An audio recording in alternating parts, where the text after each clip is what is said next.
सुवासरा विधानसभा क्षेत्र में सीएम शिवराज सिंह चौहान ने हरदीप डंग के पक्ष में चुनावी रैली की। इस मौके पर उन्होंने कमलनाथ और कांग्रेस पर जमकर निशाना साधा और कहा कि पता नहीं कैसे 1.25 साल में सरकार लौट आई, ये कभी सोचा नहीं था। उन्होंने जनता से कहा कि अभी वो टेम्परेरी हैं, हरदीप सिंह डंग को जिताएंगे तभी परमानेंट होंगे। सीएम शिवराज ने सुवासरा के 348 करोड़ के विकास कार्यों का शिलान्यास और लोकार्पण किया। हरदीप ने अच्छा किया, लेकिन हमने भी हरदीप के लिए अच्छा किया। हमने मंत्री बना के भेज दिया हरदीप डंग को। और एक दूसरा सवाल और बताओ, कमलनाथ अच्छा है कि शिवराज सिंह चौहान अच्छा है मुख्यमंत्री के रूप में? अरे जोर से बताओ, शिवराज की कमलनाथ? तो मैं आप सबसे निवेदन करता हूं, अभी तो मैं टेम्परेरी हूं भाई, परमानेंट तब होगा जब ये सरदार जीतेगा, बिना उसके परमानेंट का मामला नहीं है। मंदसौर के सुवासरा आज पहुंचे मुख्यमंत्री शिवराज सिंह चौहान। उन्होंने सभा को संबोधित किया। अभी तो मैं टेम्परेरी सीएम हूं, परमानेंट तब होऊंगा जब हरदीप सिंह डंग जीतेंगे। विवेक लगातार हमारे साथ बने हुए हैं। सीधा विवेक मैं आपके पास आ रहा हूं और आपसे मेरा सवाल, ग्वालियर चंबल का पूरा दौरा करने के बाद अब मुख्यमंत्री दूसरी सीटों पर भी नजर रख रहे हैं। अब मालवा निमाड़ की एक सीट सुवासरा आज पहुंचे और सुवासरा में वहां पर वो लोगों से वोट मांगे हैं और दलील इस बात की दी जा रही है कि हरदीप सिंह डंग को मंत्री बनाकर भेजा है, यानी जताने की एक कोशिश कि मंत्री आपकी सीट पर है, जिताइए। मंत्री तो पहले से ही है, काम तेजी से होगा।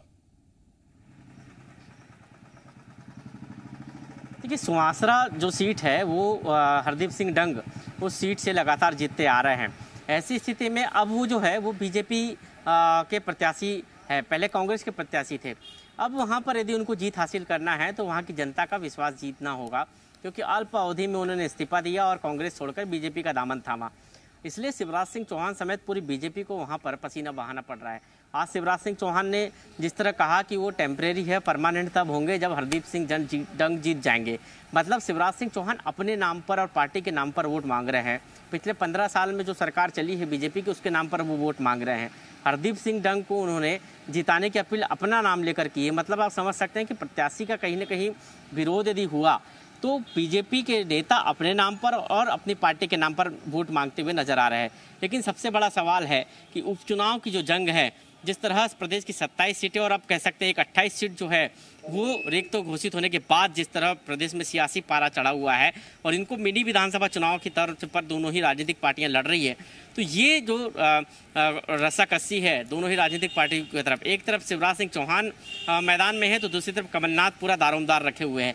दोनों ही राजनेताओं के बीच में आपसी जुबानी जंग तो चली ही रही है और आरोप प्रत्यारोप भी दोनों के बीच में चल रहे हैं। शिवराज सिंह चौहान ने मंदसौर में आज ये भी कहा है कि आपको शिवराज सिंह चौहान चाहिए या कमलनाथ चाहिए। मतलब कि वो खुद भी मानते हैं कि कमलनाथ ही उनके सामने जो प्रत्याशियों को रिप्रेजेंट कर रहे हैं, जो कांग्रेस के प्रत्याशी है। मतलब दो चेहरे हैं, एक तरफ कमलनाथ है, दूसरी तरफ शिवराज सिंह चौहान है और दोनों ही अपनी अपनी पार्टी को जिताने के लिए भरसक प्रयास कर रहे हैं, भरसक चुनाव प्रचार कर रहे हैं। लेकिन देखना होगा कि प्रत्याशी की किस्मत पर जनता मुहर जो लगाएगी वो किसके किस्मत में मुहर लगाएगी, क्योंकि विपरीत परिस्थितियों में चुनाव होना, क्योंकि प्रदेश में पिछले 1.5-2 साल पहले ही विधानसभा के चुनाव हुए थे और अब फिर इतने चुनाव होना, प्रदेश की जनता का मन मानस क्या है, क्योंकि समस्याएं अंबार है, समस्याओं का अंबार लगा हुआ है।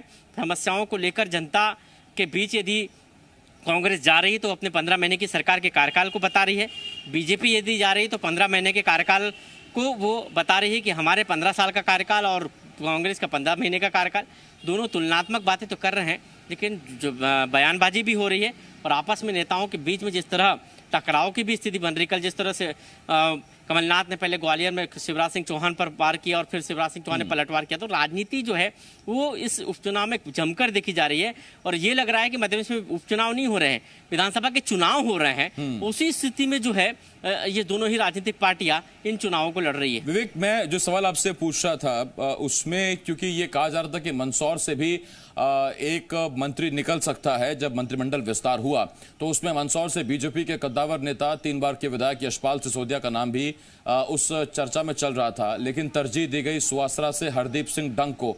सवाल मेरा वही है, क्या बीजेपी के एक स्थापित सीनियर लीडर को दरकिनार कर एक कांग्रेस से आए हरदीप सिंह डंग को मंत्री बनाना, ये खुद हरदीप डंग के लिए भी और सरकार के लिए भी पॉजिटिव रहेगा क्या यहाँ पर कि आप देखिए डंग हमारे साथ आए हैं, मंत्री बन गए हैं, और अगर आपने विधायक बनाकर भेज दिया तो फिर मंत्री के तौर पर काम बेहतर होंगे, और इनके लिए हमने एक अपने कद्दावर नेता जो पहले से पार्टी में चले आ रहे हैं उनको मंत्री नहीं बनाया।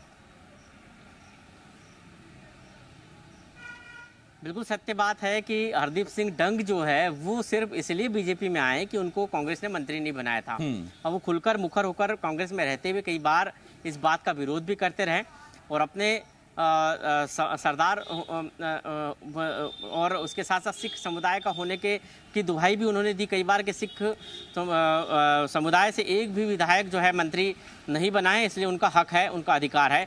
और जब कांग्रेस में उनकी सुनवाई नहीं हुई तब उन्होंने बीजेपी का दामन थाम लिया और बीजेपी में शामिल हो गए, वो सिर्फ इसलिए कि उनको मंत्री बनाया जाए। और बीजेपी ने उनको मंत्री भी बनाया, बीजेपी ने उन सभी नेताओं को मंत्री बना दिया जो कांग्रेस छोड़कर बीजेपी में आए थे, कई ऐसे हैं जिनको मंत्री बनाया है, और अब जो है उनको जिताने की भरसक कोशिश कर रहे हैं।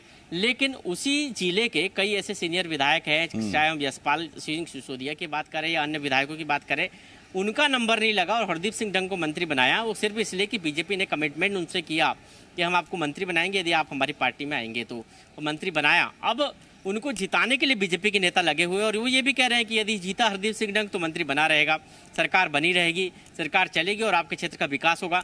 ये तमाम जो दावे बीजेपी के नेताओं के द्वारा किए जा रहे हैं वो सिर्फ इसलिए कि सरकार बची रहे, सरकार बनी रहे, क्योंकि ये जंग जो है सरकार की है, बीजेपी की सरकार बनी रहेगी या सरकार चली जाएगी, कांग्रेस की सरकार वापस आएगी।